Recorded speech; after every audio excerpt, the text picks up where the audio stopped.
우리의 힘이 되시고 힘이 되신 하나님 아버지, 주님의 거룩한 날에 모여서 예배와 찬송하게 인도하심을 감사드립니다. 우리의 입술이 주를 찬양하게 하고 주님의 긍휼에 따라 우리의 행함과 실천이 아버지의 계명에서 떠나 살지 않도록 이 시간에도 간절히 소망합니다. 하나님 아버지, 우리를 위해 고난받은 예수님의 십자가를 깊이 묵상하면서 예수님을 기다렸던 많은 사람들이 예수님이 예루살렘에 입성할 때의 그 기쁨과 그 감격을 오늘 이곳에서도 다시 한번 느낄 수 있는 변화되고 회복되어지는 시간이 되도록 인도하시기를 원합니다. 하나님 아버지, 세상의 풍파와 환난 속에서 우리의 두려움을 아시고 실족치 않게 인도하시고 건져주시기를 원하옵니다. 하나님의 백성들이 400여 년간의 긴 고통 속에서 살게 하셨던 것이 하나님의 뜻이었다면 이 시간 한 치 앞도 내다볼 수 없는 세상의 고단함에 울부짖는 저희들에게도 이 고통과 이 고난이 견뎌낼 수 있고 이겨낼 수 있는 시련임을 깨닫는 지혜를 허락하시고 무엇보다도 믿지 않는 자들로 인해 고통받는 시간이 되지 않도록 인도하시기를 원하옵니다. 또한 내 삶의 고단함의 연속으로 나에게 스스로 씌운 십자가가 되게 마옵시고 우리가 무엇을 먹을까 입을까 걱정하는 게 아니라 하나님 아버지가 우리를 위해 열심히 일하시는 감사하는 일하심을 감사하는 하나님 아버지를 경외하며 하시는 모든 섭리를 추호도 의심치 않는 저희에게 인도하시기를 간절히 원하옵니다. 새벽부터 이 시간까지 예배에 임하시는 발걸음의 수고를 기억하시고 연로하시며 몸의 불편함으로 참석지 못한 모든 분들까지 찾아주시고 귀한 축복의 시간도 허락하시기를 소망합니다. 말씀을 듣고 단위에 서신 전도사님께 은혜를 더하여 주시고 옥도 같은 마음이 충만하여 신령과 진정으로 마치는 시간까지 함께하는 귀한 시간으로 인도하시기를 간구하오며 예수님의 이름으로 기도드립니다.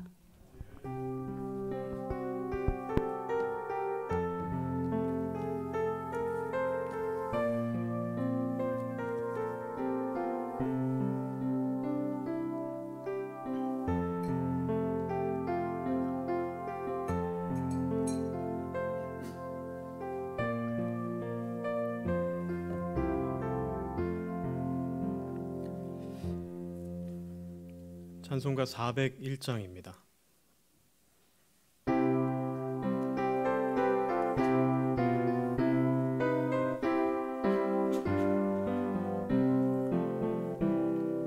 주의 곁에 있을 때 마음이 든든하오니 주여 내가 살 동안 인도하여 주소서.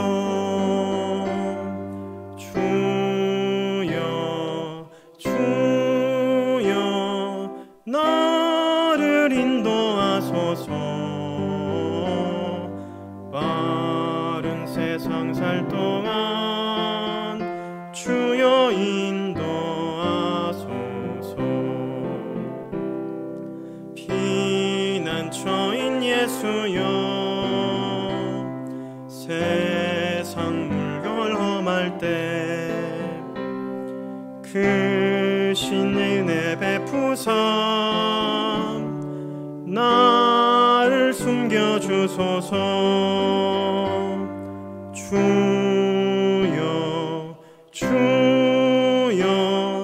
나를 도와소서. 빠른 세상 살 동안 주여 인도하소서.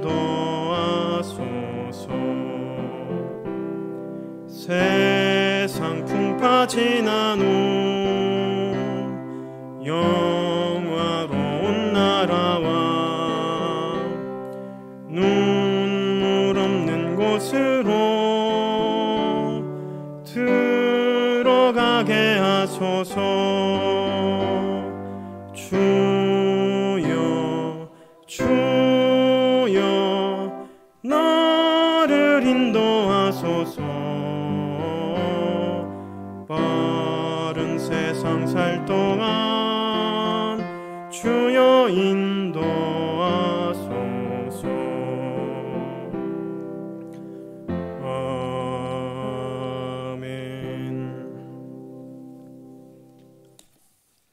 오늘 함께 나눌 하나님의 말씀은 요한복음 13장 12절에서 17절 말씀입니다. 요한복음 13장 12절에서 17절 신약 성경 170쪽에 있습니다.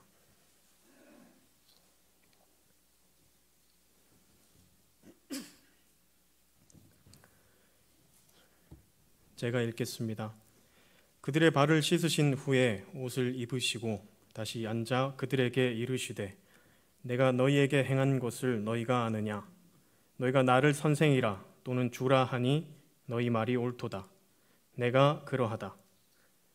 내가 주와 또는 선생이 되어 너희 발을 씻었으니 너희도 서로 발을 씻어주는 것이 옳으니라. 내가 너희에게 행한 것 같이 너희도 행하게 하려 하여 본을 보였노라. 내가 진실로 진실로 너희에게 이르노니 종이 주인보다 크지 못하고 보냄을 받은 자가 보낸 자보다 크지 못하니 너희가 이것을 알고 행하면 복이 있으리라. 아멘. 기도하겠습니다. 자비로우신 하나님 아버지, 이 저녁에 모여서 하나님의 말씀을 함께 묵상합니다. 이 자리에 성령으로 임하셔서 이 말씀을 주님의 참된 말씀으로 깨우쳐 삶으로 본을 받는 우리 되게 하옵소서. 예수 그리스도의 이름으로 기도합니다. 아멘.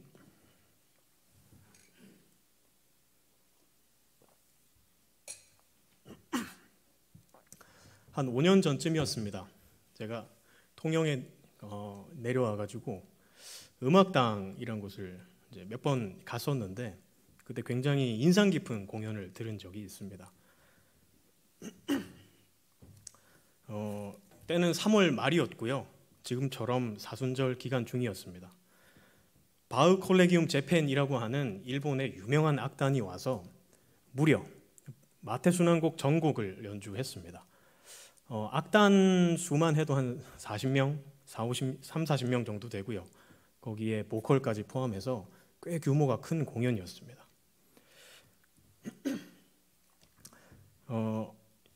장장 2시간 40분이 넘는 대곡을 제 귀로 직접 들을 수 있다니까 얼마나 흥분되겠습니까? 또 마태순환곡이라고 하는 곳이 굉장히 긴 곡이고 난이도가 높은 곡이기 때문에 국내에서 뭐 쉽게 접할 수 있는 곡은 아닙니다. 악단들이 마음을 먹고 연습해서 연말 공연이나 또 지금과 같은 사순절, 종려주일 고난주간 즈음해서 공연을 하기도 합니다. 그리고 또 하나 특징은 혹시 국제음악당 가보셨는지 모르겠습니다. 굉장히 저렴합니다. 그러니까 수도권이나 이런 데서는 1, 20만 원 하는 티켓을 여기서는 저 같은 사람도 손쉽게 구할 수 있을 만큼 저렴합니다. 한 3만 원쯤 했던 것 같아요. 그래서 맨 앞자리에서 고개를 이렇게 들고 봐야 했지만 굉장히 만족하며 공연을 봤습니다. 그렇게 저렴하면서도 퀄리티가 높고 또 유명한 세계적인 악단이 와서 또 평생에 한번 꼭 듣고 싶은 곡을 연주한다고 하니까 얼마나 기대가 되겠습니까? 그래서 그 티켓 판매가 오픈되자마자 제가 인터넷으로 예매를 해서 그날만을 이제 손꼽아 기다리게 되었습니다. 마침내 공연 날이 되었고요. 지인들과 함께 객석에 앉았습니다. 클래식 음악 공연을 보러 가면 이제 애호가들 사이에는 암묵적인 룰 같은 게 있는데요. 그날 레파토리를 미리 들어가는 거예요. 그렇죠? 그 곡이라는 게 굉장히 길고 또 한 번 들어서 쉽게 이해되지 않을 만큼 그 악상이라는 것이 분명하게 드러나는 곡들이 아니기 때문에 공연 전에 미리 들어가고 또 필요하다면 그 곡과 작곡가 혹은 연주자에 대해서 또 필요한 자료를 찾아보고 공부해 가는 것이 일반적입니다. 그래서 저도 이제 선생님한테 그렇게 배웠기 때문에 뭐 클래식 초보이지만 열심히 공부를 하고 또 그렇게 긴 곡을 몇 번이고 돌려 듣고 공연장에 갔습니다. 지휘자와 단원들이 입장하고 음악이 시작됐습니다. 2시간이 넘는 연주 시간에 중간 휴식까지 포함하면 근 3시간 가까이 되는 공연 시간이었습니다. 하지만 연주된 곡이 정말로 2시간이 넘는 곡이었나 싶을 만큼 공연은 집중도가 높았고요. 관객이나 연주자나 모두 굉장히 열정적으로 공연에 참여했습니다. 저 역시 그 곡을 들으면서 2시간이 순식간에 지나가 버리는 황홀한 경험을 했습니다. 지금까지도 그 공연은 잊지 못할 공연으로 제 기억 속에 남아 있습니다. 마태순환곡의 첫 선율은 마치 이제 어둠 속에서 촛불을 바라보는 것처럼 중후한 선율이 관현악으로 쫙 깔리고요. 그 이후에 이제 코러스가 등장해서 가사를 읽습니다. 마태순환곡은 제목 그대로 마태복음에 나와 있는 예수님의 순환사를 음악으로 전환을 한 겁니다. 저는 거기서 2시간 반 동안 생애 처음으로 그렇게 뜻깊은 사순절을 보낸 적이 없었습니다. 물론 바흐가 옮겨놓은 예수님의 순환 이야기였지만 그것을 통해서 간접적으로 공연장에서 예수님을 만날 것 같았습니다. 또 곡의 내용이 독일어로 되어 있어요. 제가 독일어를 알아들을 리가 없죠. 그래서 공연장에서 주는 악보집 혹은 가사집을 보고 그거를 조심스럽게 넘겨가면서 그 2시간 동안 음악을 따라갔습니다. 하지만 그런 언어의 장벽이 있었음에도 음악 하나로 저는 독일어가 전혀 장애가 되지 않았어요. 그 속에서 독일어로 읊어지는 바흐의 예수님, 또 바흐 콜레기움 재팬이라는 악단이 말하는 예수님의 순환사화에 기꺼이 참여할 수 있었습니다. 아직까지도 그때를 생각하면 가슴이 좀 뭉클하고 또 그때의 어떤 이 감격스러운 마음이 다시 떠오르는 것처럼 매우 감동적인 공연으로 제 기억 속에 남아 있습니다.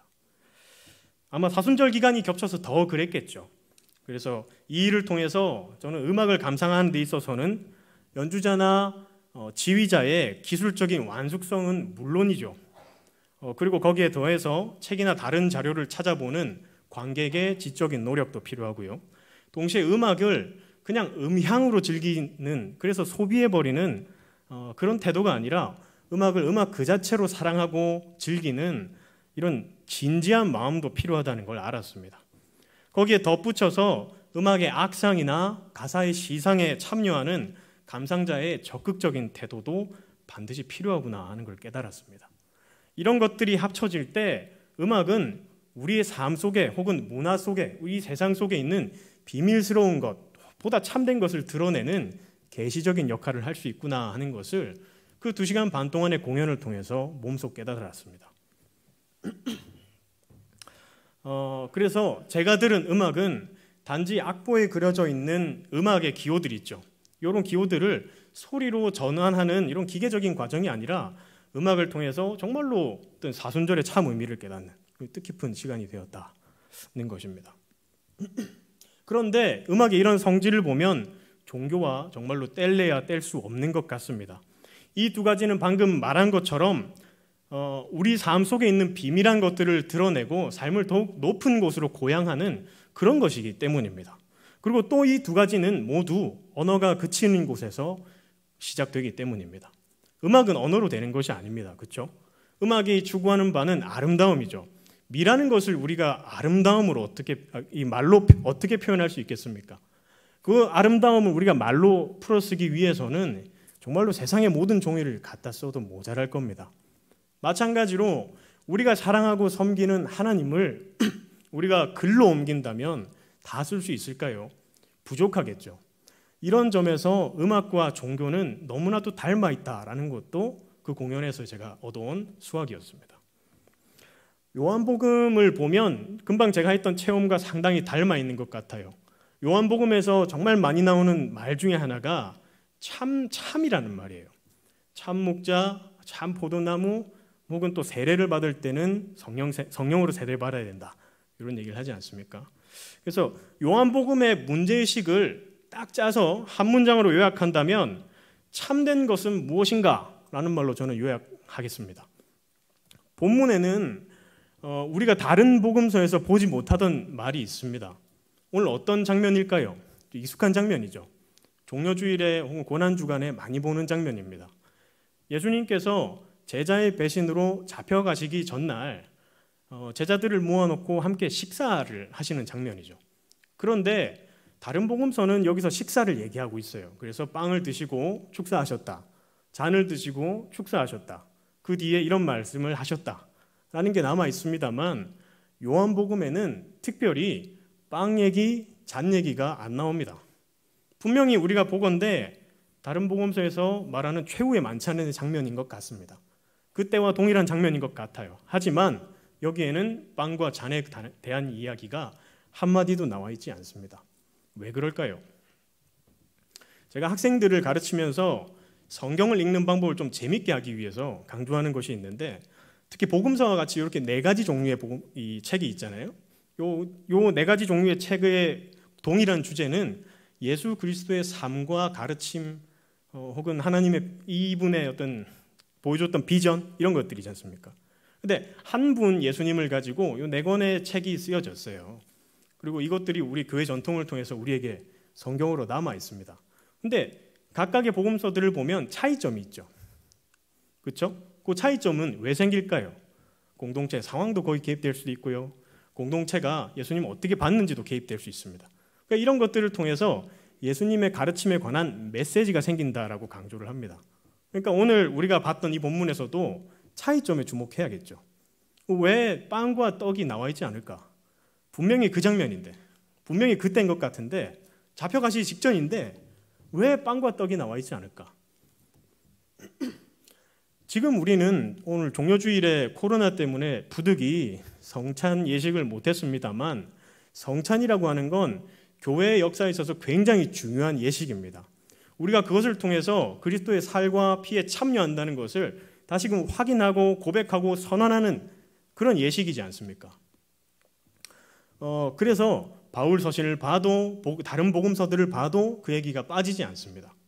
근데 왜 요한복음에는 이 얘기가 없을까요? 몇 가지 여기서 우리의 상상력이 필요합니다. 좀 풍부한 상상력을 가지고 여기에다가 주어진 조건들을 대입해서 좀 이야기를 우리가 메워보죠. 고린도 전서를 보면 11장에 공동체의 공동 식사를 오용하는 성도에 대한 질책이 나옵니다. 이 사람들이 그리스도의 몸됨을 확인하는 그 식사에 참여하면서 교회 밖에서 아무렇게나 살았습니다. 그러고 나서 이 식사에 참여하면 모든 것을 용서받을 수 있다라고 이 식사의 의미와 기원을 오해하고 오독한 것이죠. 오용했고요. 그러니까 그 점에 대해서 바울이 깊이 지적하고 질책하면서 이것은 그리스도께서 잡히시던 그날 밤으로 우리가 돌아가는 거야 라는 것과 같은 말을 해놨습니다. 그러니까 성찬은 본래 그리스도께서 잡히시던 그날 밤을 회고하면서 그리스도의 삶을 우리가 기념하고 또 우리가 모방한다라고 하는 선언의 장면인 것이죠. 그런데 거기에 그런 기념과 선언이 빠져버리고 그냥 그 행사만 남은 겁니다. 그때의 어떤 절차만 남아서 여기에 마술적인 의미를 부여해서 우리가 아무렇게나 살더라도 이 식사에 참여해서 음식을 먹으면 용서받을 수 있어 라고 곡해하게 된 것이죠. 요한복음이 이 빵과 잔에 관한 이야기를 뺀 것도 이런 상황과 아마 다르지 않을 겁니다.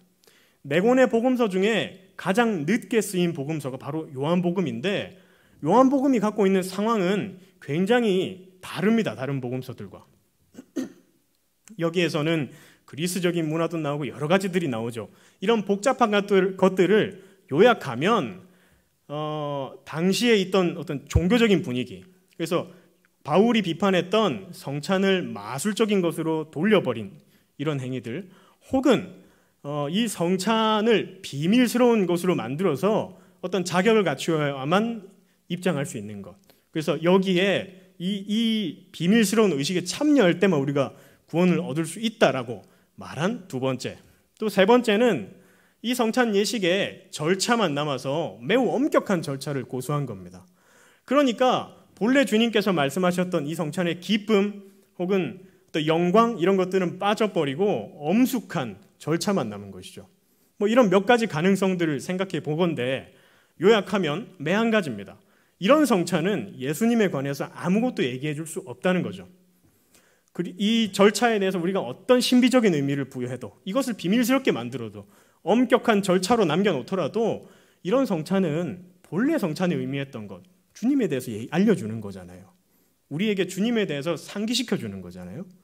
이런 것들을 할 수 없다라고 얘기한 겁니다. 그러니까 요한복음의 이런 상황에 우리의 상상력을 보태보면 사람들이 성찬에 관해서 오해했고 차라리 이것이 그렇게 할 바에는 없는 게 낫다. 그리고 나서 우리에게 보다 직접적으로 얘기해 주는 건 오늘 이 얘기입니다. 성찬 대신에 요한복음이 남겨놓은 것, 예수님께서 제자들의 발을 씻기는 거죠. 사랑의 장면 아닙니까? 주인이 종의 발을 씻기는 장면이잖아요. 무한한 사랑의 장면이죠. 지극히 온화한 온유한 주인의 모습이지 않습니까? 그리고 더욱 직접적으로 얘기합니다.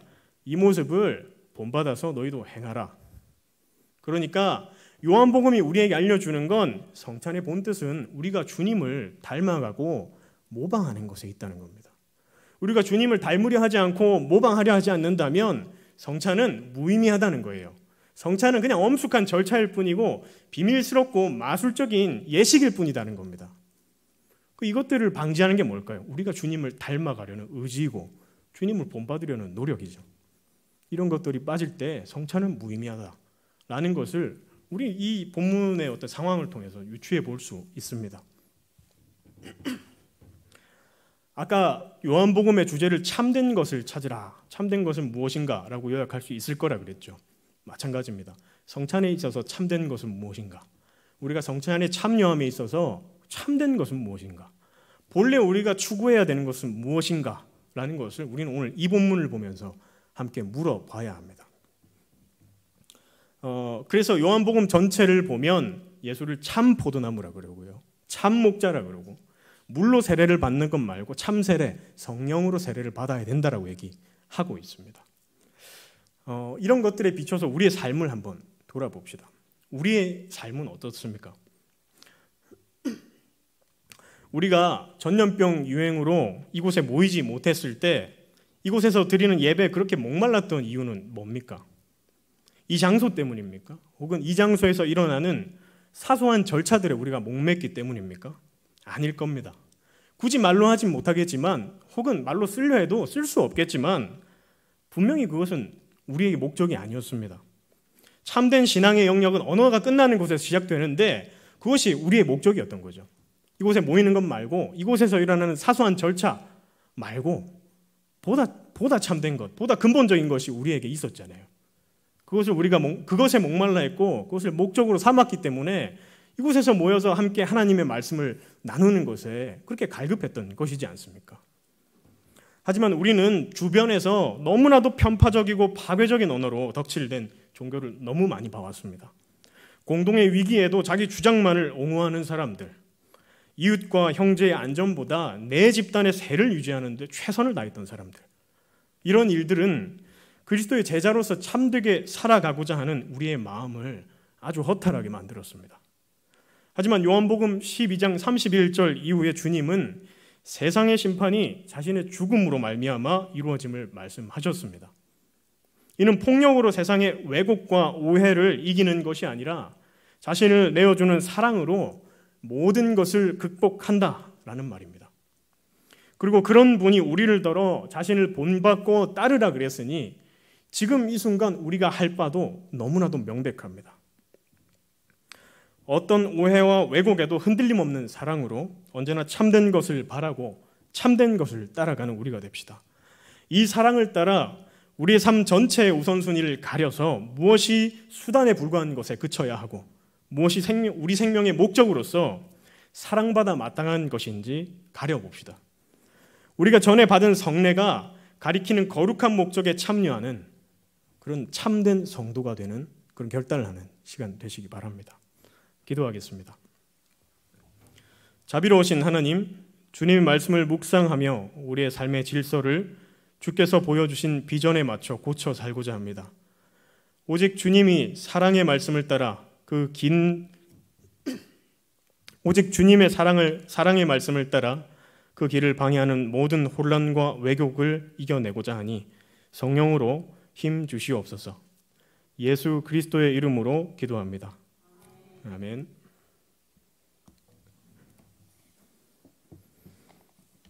찬송가 464장입니다.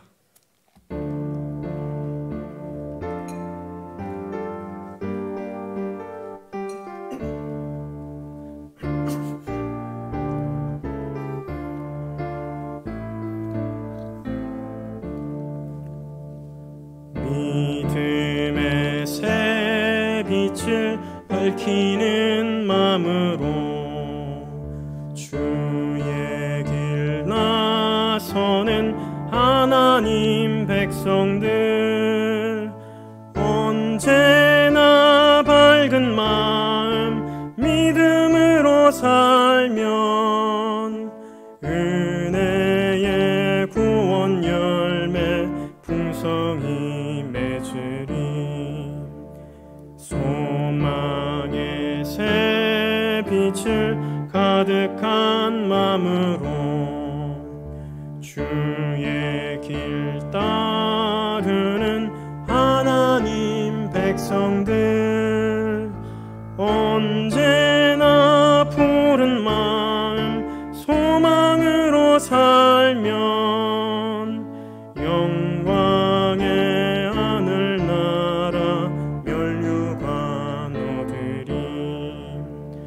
사랑의 새 빛을 나누는 마음으로 주의 길 행하는 하나님 백성들, 언제나 넓은 마음 사랑으로 살면 평화의 주님 나라 이 땅에 이루리. 아멘. 담임 목사님 나오셔서 교회 소식 전하시겠습니다.